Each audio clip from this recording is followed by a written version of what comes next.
Well, thanks for joining us tonight, Kevin, and thanks for doing this chat with us. So we're going to talk about your games, obviously, and your career. Yeah. So first of all, can I just ask you? Everyone's got this impression of you, probably because you did Football Manager first, of being a really fanatical football fan. Were you like that at all? Oh, I love football. I wouldn't say fanatical, but I enjoy watching football. Hmm. And I'm a fan, or at least I have my own team and Hmm. teams. Even when I've traveled quite a bit, I've generally adopted a team in the locality where I'm living. So I've got someone to go and support when I can. Um, and Yeah, I enjoy watching it. I watch football every week Hmm. and follow my own route teams as well to see how they're doing. What's your current team? Well, Torquay is a team from when I grew up. So Torquay United, sadly in Division 6 now, or sixth tier as they Right. call it, Okay. and hoping to be promoted back to the fifth tier. To me, they should be in the league. And that's what they were when I used to Hmm. watch them. They were always in the league, and so they're not doing so well. I haven't done for a few years now. But I also, with Addictive Games, was a few years in Bournemouth living, and during that time, I used to go and watch Bournemouth play regularly. So Hmm. Bournemouth became like my second team, and still are, which is kind of nice because they're in the Premier League. So Hmm. at least I get to support a Premier League team. Hmm. But before then, I mean, before you started to program, you were doing things like board games and other game designs, weren't Yeah. you? So Yeah, tell us yeah. more. It's kind of a doing Football Manager was a merging of two different things. One was that I seemed to have an interest and affinity in making games when I was a teenager. Board games, games with the bat and ball, just make them up, Hmm. and that was just a habit of mine, and I liked inventing board games. And I even at school, got asked if I could potentially get a job working as a games designer, but Hmm. the careers master just regarded it as a passing phase, not something Hmm. real. Yeah. And but later on, I did meet Waddingtons actually, as we were talking about something. But um, the other thing that was brought it together was, of course, computer programming. Hmm. And where my start in the games industry, there was very early days of the games industry. It was just really forming as an industry in the UK when I started. Hmm. Most of the other people who were making games had got hold of a home computer out of interest, and then realized they could program on it and learned to program. And then they Hmm. thought, I could write a game. Whereas I'd already been working for a number of years as a professional programmer, programming mainframe computers, so like COBOL and that sort of stuff.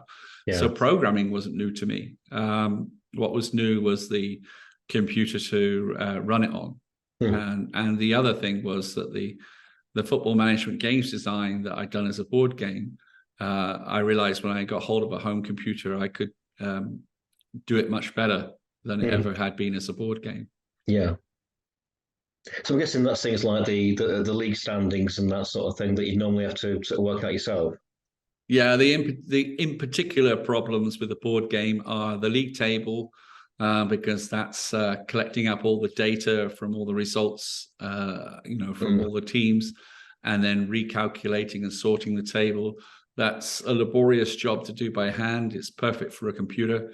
And the other one is the fixture list, which I had to invent an algorithm for because I didn't know there was Hmm. no published way of doing it. So I worked out the algorithm to do that, and then I could generate the league fixtures as well. And of course, capture the results from lots of matches done by the computer as well to make Yeah. up what was going on. So did you actually make a board game version of it before you did the computer game version of it? I made several board game versions, but I was never satisfied with them. But I was always experimenting with it. I did other board games as well as trying out. Yeah. So who did you get to play the board games with you to test them out? Friends, family, and it was the same when I wrote Football Manager in 1981 when I was writing that. and it came together and it was enjoyable to play, I started letting other people play it. And they were like testing it for me. Well, they just kept playing it basically once they started. So yeah. What was the hardest thing good. Sorry to interrupt you. What was the hardest thing to program? Was it the balance of the matches, do you think? Or the hardest thing to program in the very first version, I don't know that it was hard to program. It was hard to design, to get the fine balance right. You're right. There is a balance there. I think there's two aspects that make it work really well. One is the balance between random and the impact of the things you've done and the attributes of the team. Getting that right so that it's realistic. Realistic being that normally the strongest team will win, but occasionally the weakest team will, but not so often that it's a bit random. So that it's satisfyingly realistic. That's a fine-grained thing to do. Takes a fair bit of work to get right. And the other thing is, which was just developed, it's a combination of games design and programming, the balance in the game of the things you do, how much you have to do, how quickly you get to the match. So there's a pacing between the sort of relaxed thinking stuff and then the match itself, and then relaxed thinking stuff and the match itself. And, that it isn't too demanding on details so that you get, fed up with the amount of detail you have to do. But it's enough that it's complex enough that you've got a good number of controls. Yeah. And then the other kind of more difficult thing to get right was the handling of things like making players on the transfer market available to you, and how often they come up and what you potentially get, so that the difficulty and the time it takes to improve is right as well, to keep the sort of challenge and excitement in the game. And then season by season as well. Right. Okay. Of course, back then there was no things like copyright really, so you could use proper players' names, which you wouldn't get away with today. So no, that was nobody was concerned, and I don't think people from the industry itself were, like the football industry itself, were in the slightest bit interested in what we were doing. They didn't really care. So it was long before it was seen as, there's a potential licensing thing here for using the names of players or clubs, or there wasn't enough graphics to be using the shields of clubs or strips or anything like that. But there was it just wasn't there. Okay. Innocent days. There were indeed, yeah. So all we had to think about was the games design, how to make a good game. That was all we were thinking about. Yeah. So you got your first ever version of the game. How did that translate into getting into a shop for the first time, or for sale for the first time?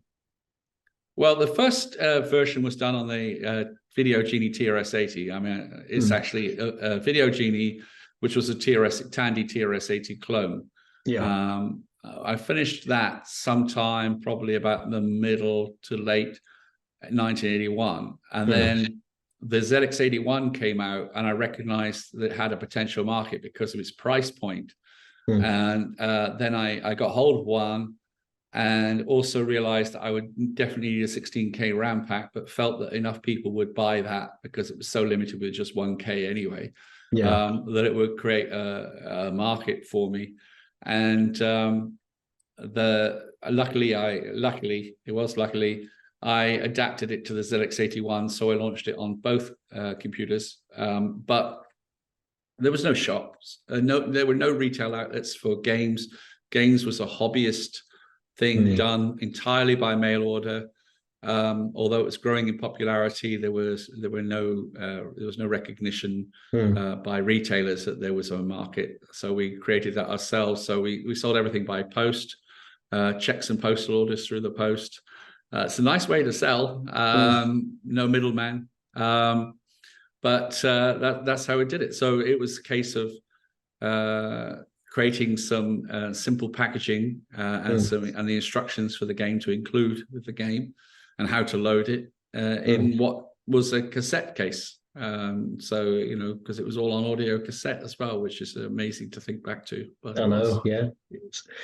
So how did you get the cassettes printed then? The actual inlays. Did you just go to a local printing firm and do that sort of thing? Yeah. No, I had a printer, so I was able to do that. And eventually later, when it went color, that was a bigger job, but it was a local printer. Yeah. Yeah. Oh, interesting. So I can just imagine you like with bags and bags of jiffy bags going out to the post office every week. Is that the case? Was it sort of like that? It was exactly like that. And of course, at first it was, I can still remember the first letter coming through because basically I placed a quarter page ad in Computer and Video Games, which is the main games magazine at the time. And obviously I had no idea. I remember it cost around £100, just something over £100 for the advert. And so I hoped I would get sales to cover the cost of the advert at the time. And it was a few days after it was published that the first letters came through. So it was like one dropped on the mat, and then 2 or 3 more the next day, and it just carried on like that. Wow. And I think in the first 2 or 3 months, I sold about 300 games, something like that. And of those, nearly all of them were ZX81. So there was only 3 that were on the TRS-80 clone. Right. So if I had not done the ZX81, I wouldn't have been able to pay for the cost of the adverts, and I wouldn't even have got off the ground. But as it was continuing to build because so many people had ZX81s. And exactly that. I was posting out the games in jiffy bags. And I was walking across the road because where I lived in Milton Keynes, diagonally opposite, I was like on a square, a crossroads. There were shops in all the 4 corners, and across the road diagonally was a post office. So I used to go there regularly. And I was going there so regularly that after a few months, or 2 or 3 months in, particularly a day when I went with over 90 jiffy bags to the post office, the guy said to me behind the counter, he said, if you're getting this many coming through and you want to post them, he said, we'll come and collect them from you. And I said, what? Okay. You'll come and collect them? Yeah. And so literally they started coming to collect these jiffy bags from my flat. So yeah.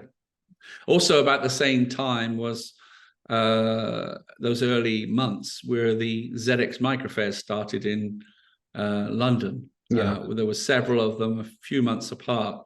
I remember a guy called Mike was running them, but I can't remember his second name now. But that was just a marketplace, trestle tables just set up in a hall right in central London. It was the Queen Elizabeth Hall, I think, right opposite Parliament, actually. But everybody just had a trestle table, and we were all there, just like doing this industry for the first time. Mostly people doing it part-time, just selling their games, but there were literally hundreds of people there. And that first day I sold over £1,000 worth of games. It was amazing, unbelievable experience. Yeah. So why did you decide to put your own image on the adverts? That came much later. So that didn't come until we'd already got the full color inlay. And if you find some of the early inlays, it wasn't on there.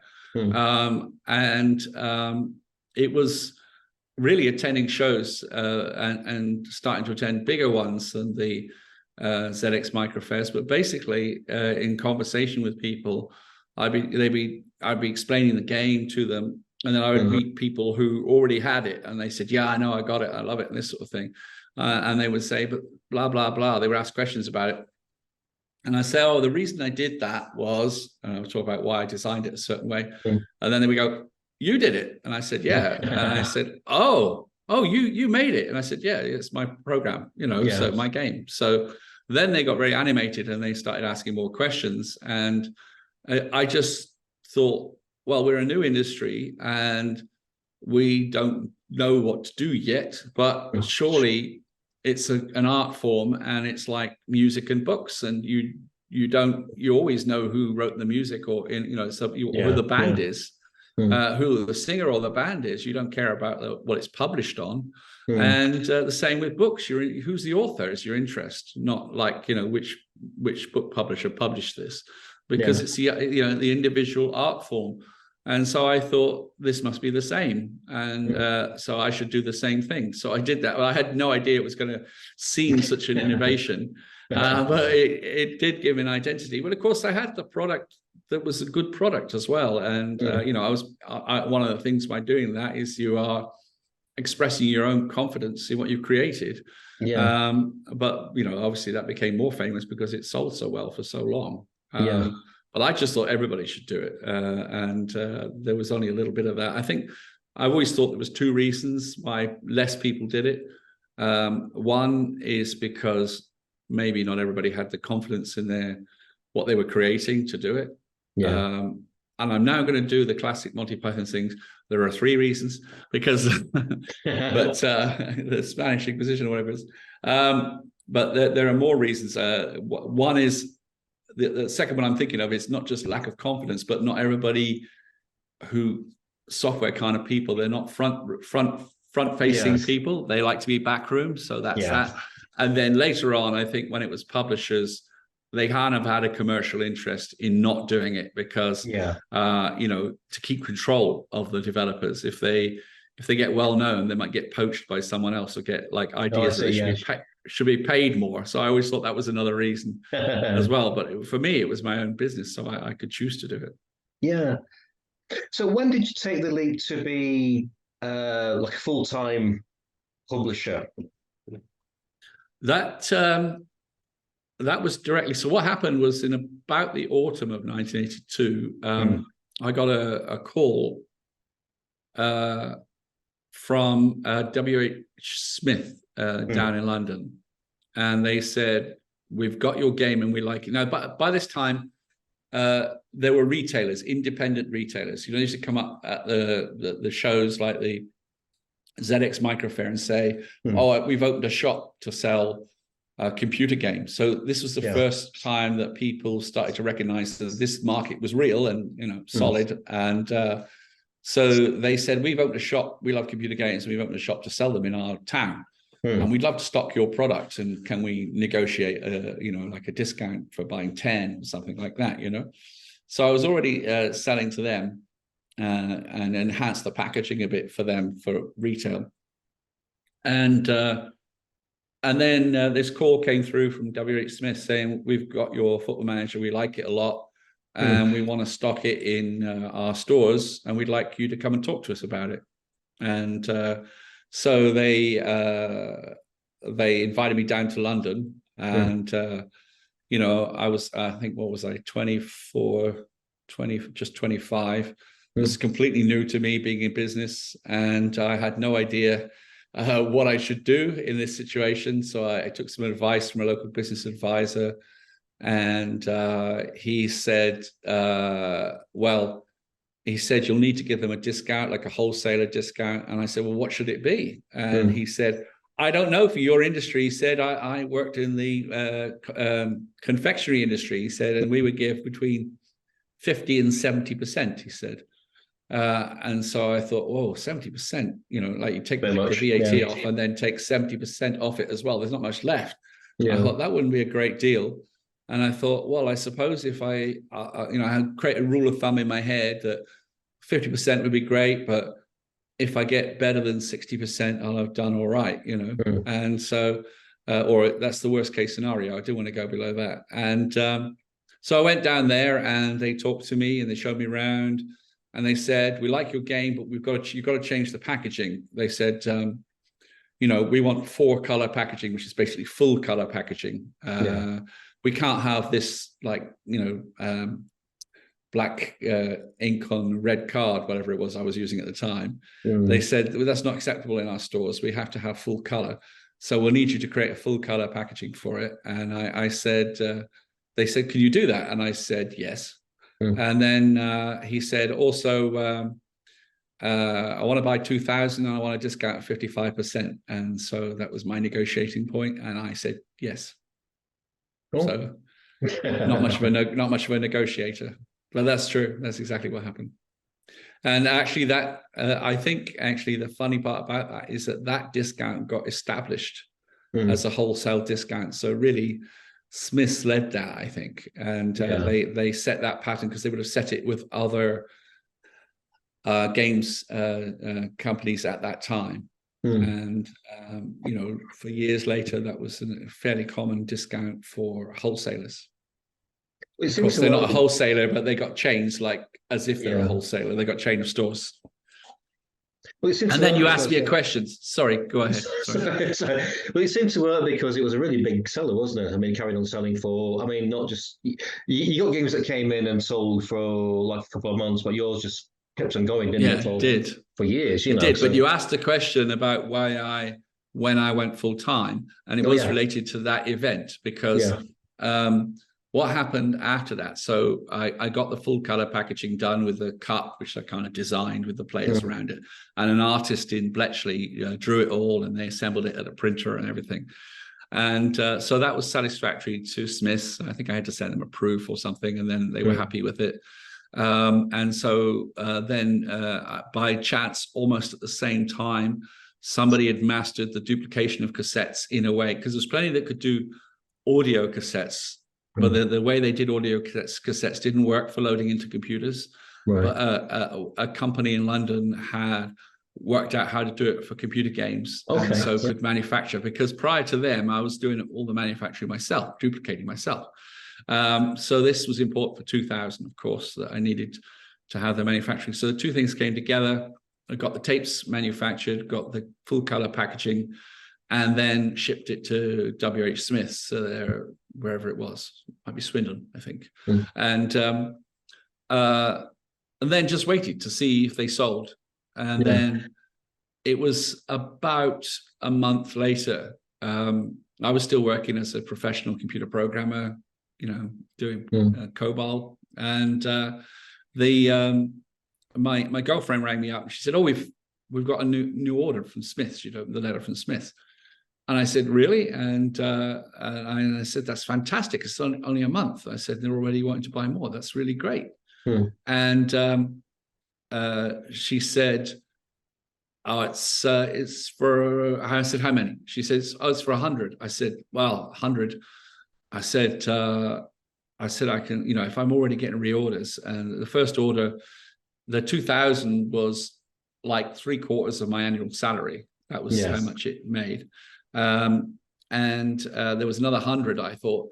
And I said, well, maybe I can start thinking about, if they're already reordering, start thinking about giving up and going full time on this. And she said, "Oh, no. She said, "It's 1,000. I said, "Oh, well, then I think I can definitely give up." If already, like basically those two orders had made more than I was making in a year as a programmer at that time. And she said, "Oh, it's 1,000. And when I got home, it was 10,000 they'd ordered. They'd actually cranked up for they'd sold them quickly, and they cranked up a big stock for Christmas. So for definite, I could go full time. Brilliant. Yeah. So you moved into a new office at some point? Well, there was an interesting point that happened there, because I had rented in Milton. The game was written in Milton Keynes, in that little apartment in Milton Keynes. Yeah. And I had already talked to of course, Milton Keynes being a new city, there's a development corporation, a lot of development going on, and they were developing a set of offices just down the road from where I lived. So it was brand new offices being built, and I put my name down for a small office that would be big enough to sort of be working from there rather than from home. I realized I needed to get out of the apartment where I was, one bedroom apartment doing everything. And so I rented that, and time was ticking on. Obviously, the sales were there and that sort of thing. And then it was a very personal decision, because I grew up in Torquay, so always like to be near the sea, and I felt a little bit out of place living in the center of the country in Milton Keynes, right in the Midlands, right in the center inland. didn't feel right to me, and I realized that it was just steps that got me there, but like from London, etc. But I realized that once I got my office, and then no doubt get staff and things like that as time goes on, I would be locked into that location. And I thought, if I'm going to move, this is the time to move. I need to do it before I start taking on people or anything like that. And so it was a very personal decision to look around where to go and decide to move to Bournemouth, that wasn't as far away as where I come from. Still close enough for business to London and things like that, but by the beach. And so that was the move to Bournemouth, get a place down there. And then the first office for Addicted Games was in Albert Road in Bournemouth. And then it grew from there. Okay. And I took on a staff member, fairly quickly after moving down there. Yeah. You designed more games than just football games. I mean, you did Addictable and Software Star as well. How do you approach a game when it comes to design? How do I approach a game when it comes to design? Well, I'm a strategy games designer, essentially. So the odd thing about me, and it applies now, actually, because of even now when I'm doing it, the tools I use,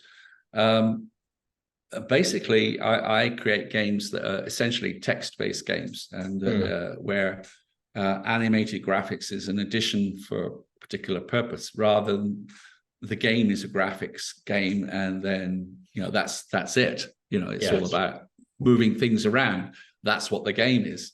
So I create games that are thinking games. So I have to first of all have the idea of something that I think is interesting to write, and then in my mind I'm thinking about how to create the playability of it. So like the things that you will interact with, because the football game is well known. I mean, there's a million different things you could be interacting with in a football game, and I choose certain things and I choose certain attributes to create the gameplay. Whether if it was a business game like Software Star, or President, the running a country game. In each case, it's like, what do I want to include in it, and how will the things interact to make gameplay? Because that's the whole point, to make entertainment.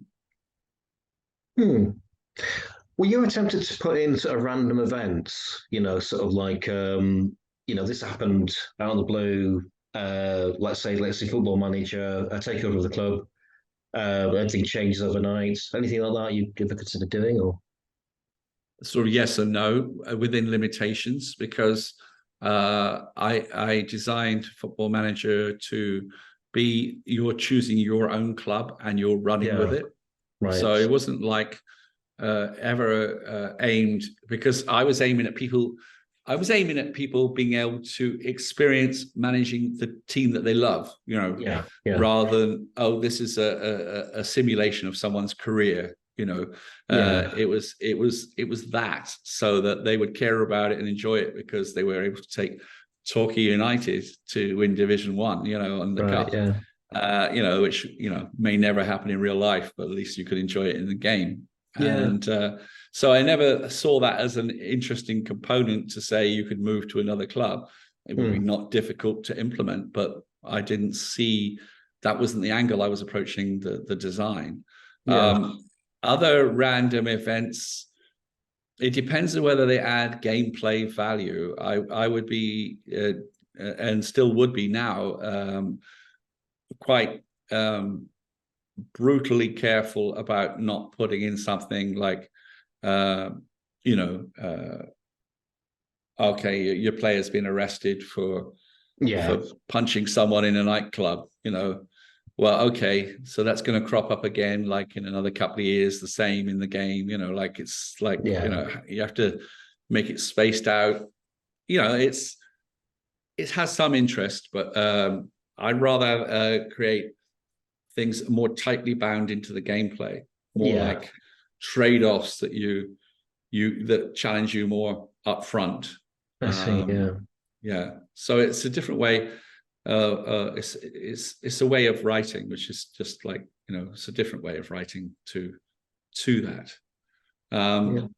But if what I would do, if you're touching on that, like, is if I was to do again, relive my life again, what I would have done with Football Manager was, instead of writing Football Manager 2 as a complete recreation from scratch and not thinking about it, I would have just said, okay, I've got Football Manager 1. How can I evolve it a notch? But that wasn't how I thought at the time. I thought, because again, the first thing I did was write a different game about a different topic, which was Software Star. But I didn't really need to. I didn't know I didn't need to. I mean, the amount of information I was working with was much more limited then. One very, very critical thing, which has changed for me in the last so many years, was I didn't have a concept. Other than the sales and the occasional letter, I didn't have the concept of just how much people were playing Football Manager. How many people were playing Football Manager. Right. I mean, there's a fair bit of piracy as well, so that's another reason. But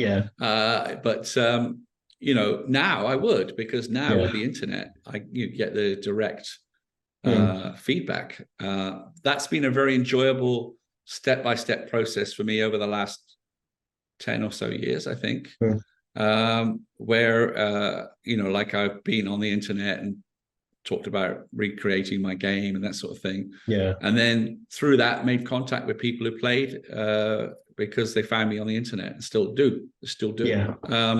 And then I talked to them about their experiences, and the occasional retro event as well. Same. So that's a very pleasant thing. I've met other people who wrote games at that time who also had no real idea. And some of them find it difficult to handle because it's like so unexpected. But for me, I guess I just got used to it gradually. I think it, you know, and it's, I just see it as a pleasant thing. It's nice to have made entertainment for people, you know. How many copies of Football Manager do you think you sold in the end? It's close to, I think it was over 1.5 million. I'm not sure exactly. So if you then take into account there was a fair bit of piracy as well, there's quite a good number. Right, so on to your Prism sentence.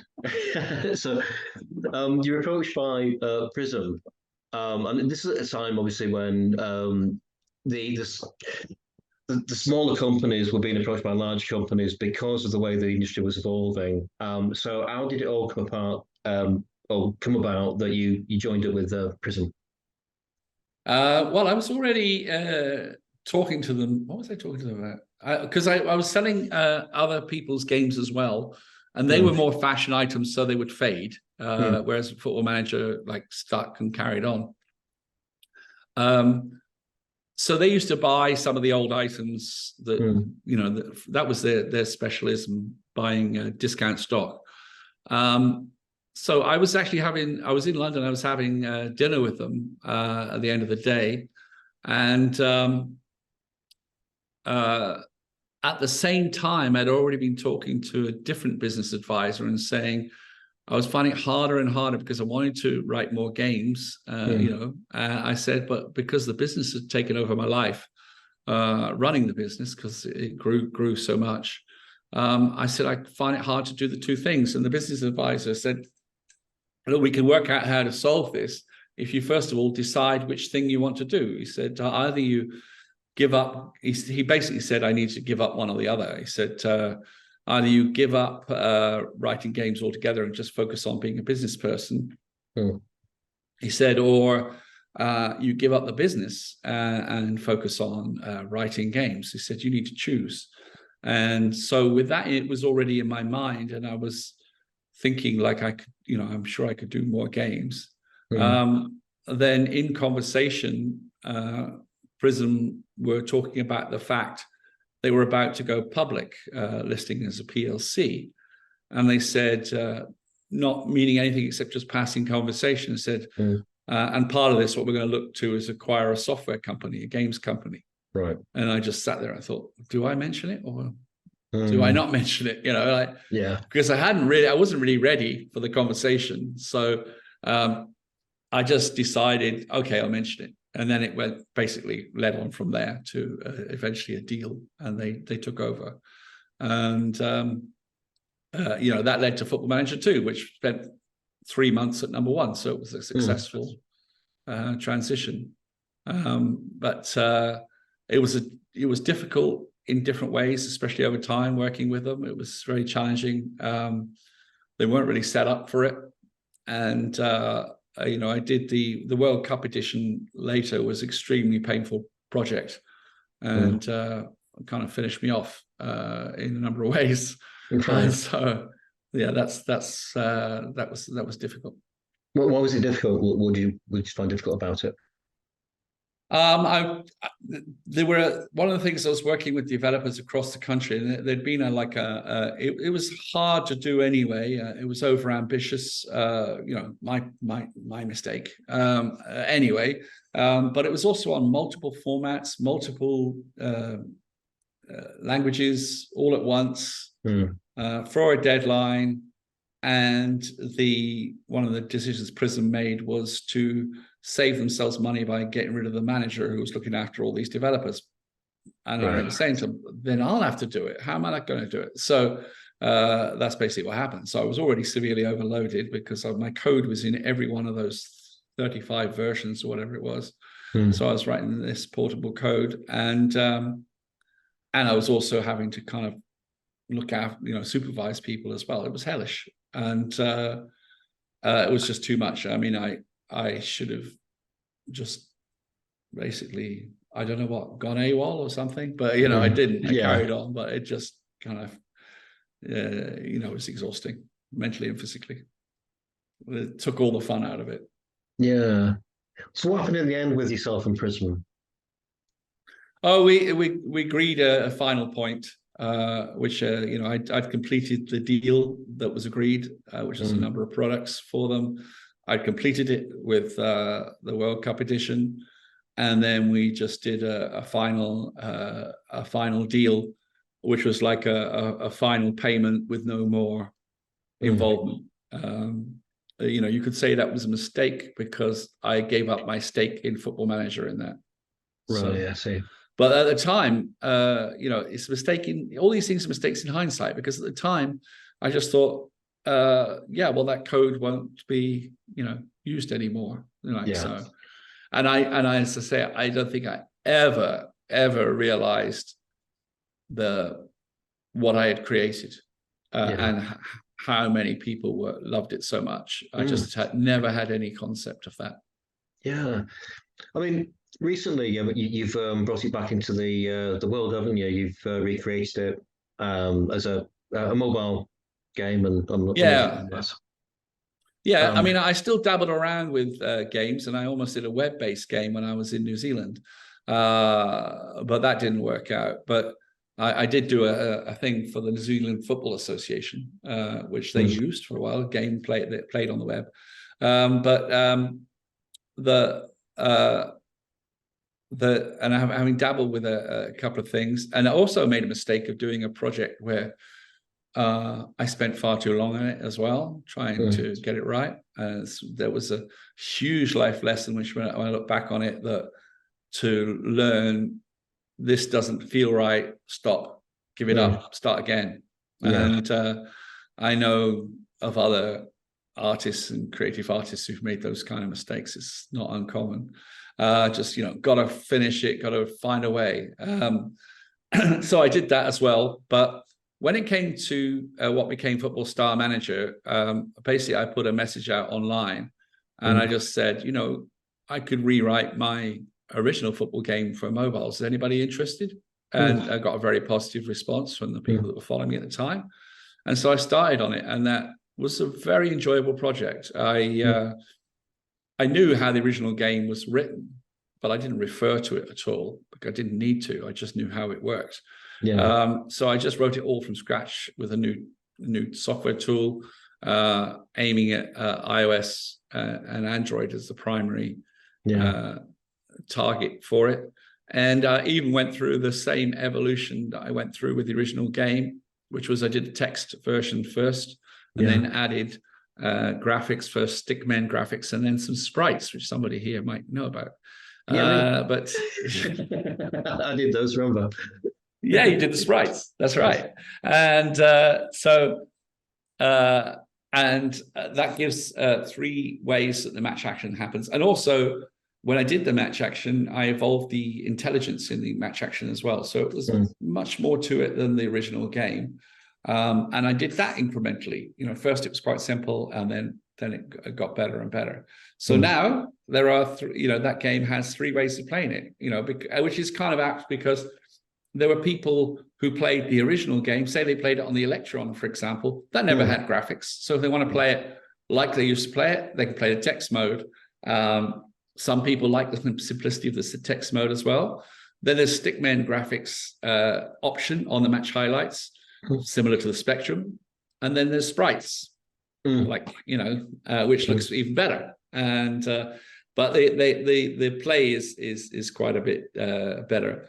And interesting aside, Richard Herring, the comedian, was playing on his Twitch channel for a few weeks. And I was watching someone actually play Football Star Manager, and I was amazed at how good it is to watch someone else play it. Yeah, that's amazing. I actually know him as well, if or not. So, okay. Yeah. So, have you ever played any modern computer game, Football Manager games, as in like the big ones, like Sports Interactive? Yeah, those ones. Yeah. Yeah. Well, obviously that's the big seller, but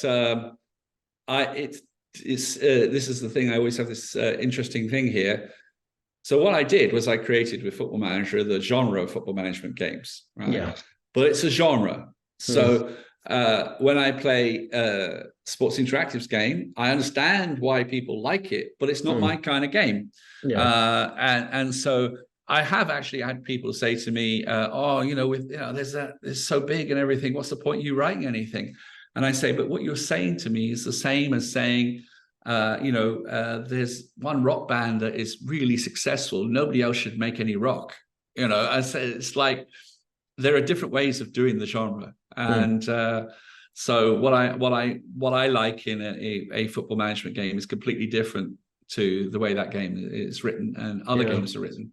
So I know what I want. I mean, I write the games for myself, but knowing that other people will enjoy it. I mean, I make it in a way that I enjoy, because basically I write a better game if I do that, if it's enjoyable to me. Yeah. I know that some people write computer games and then once they've finished it, they can't bear it any longer. Yeah. Or they don't really enjoy playing it themselves. Yeah. But I don't do that. I actually write it for me to play. And I actually, as a result, don't normally include any cheats in there either. Yeah. Because I don't want to cheat. I want to be able to compete. So only in development will I have some things automate some of the stuff, just to test things, But yeah, no, I mean, I don't need to look at others for ideas. I got plenty of ideas. In fact, that's always my problem. It's the time to implement everything, not the ideas. So. And what about the book? You got a book coming out? Yeah, this is a long, slow project it's been, but I think it's finally coming together and it's going to come out in multiple pieces. First, there will be a photo book, and it's based on the roots of the game, the origin of Football Manager, how it came together. Some photos in that will have never been seen before from that era, and some, obviously explaining the history there and how it all started and some of the things that happened that are interesting and entertaining. And I think that will be out in the early part of next year. Oh, and cool. I think there will be more to follow because the photo book won't contain everything. But it'll be a sort of a nice starter point for that history. Brilliant. With some interesting photos. Yeah, no, I think it'll be good. I think it'll be worth it. What about Football Manager in terms of the iOS and those sort of formats? Are you going to expand on those? Or are you going to bring out some new games? Yeah, well, the main thing, there was an interesting point happened with Football Star Manager. So what happened with Football Star Manager is that's the recreation. And anybody wants to find my games, I'll mention now, look for my name on the app stores, Kevin Toms. That's the easy way to find them. But the Football Star Manager was a recreation of an original game. And I still get people discovering it now to their delight because they didn't know I've done it, and then they're delighted because it is such a close on gameplay. It's got new features, but it's essentially the same gameplay. And it got to a point where people were saying, could you add this? Could you add that? Like I've got gold scorers and different things in it that weren't in the original. So I enhanced it somewhat. But then people were asking for features, and I said, yeah, I can do that. But I said, that won't be like the retro recreation then. It'll be like evolving into a new game. Yeah. And the conclusion for me and for the people who were playing was they were basically saying, don't do that. We like the classic retro thing in it. And I say, in that case, I want to write something new. So I want to evolve a new game. So I've been motoring away on that for the past couple of years. And what it is basically taking the roots of my original game, but creating something that I can continually evolve. It's interesting for me from a games design point of view. Yeah. And it's already on the App Store. It's free on App Store and Play Store. Again, just look for Kevin Toms. But that's an evolving game. So it's basically completely playable at the moment, but in a very sort of early stage, and basically the design and plan is that I continually update it with new features. So it'll gradually expand out as a game and become more in depth and more capabilities with it. It's solid. It plays away. You can play it. People play it. At the moment, it's just advertising supported, but it's playable. But it's the beginnings of a new evolution. And I wanted not to have to keep reinventing the game. I wanted to grow the game. As I said, I've got plenty of ideas of how to do that. But what I'll do is, it doesn't grow in detail or like details. It grows in gameplay. So I add more component. Every time I add something, it's making the gameplay better. But there's loads of scope for what I want to do. And ideas are like a long list, and I'm incrementally implementing them. Right. It's just me. So it's like, I found that I do my best work as a completely independent developer, in terms of creating the game myself. Much easier because I did with Football Style Manager, I did with Original Football Manager, because I can program and design, then I can kind of sculpt a game, which is much easier than to explain to someone what you want to do and then say, no, that's not what I wanted to do. That's not how I wanted the gameplay to work. And the other thing is, if I see something that's got like a basic of something that I think is good gameplay, and sometimes even created accidentally as a part of something else, then I can see it straight away and say, because I know all the code as well, I know how I can evolve that. And that's much different to working in a team. So as an indie, it suits the kind of games design I do.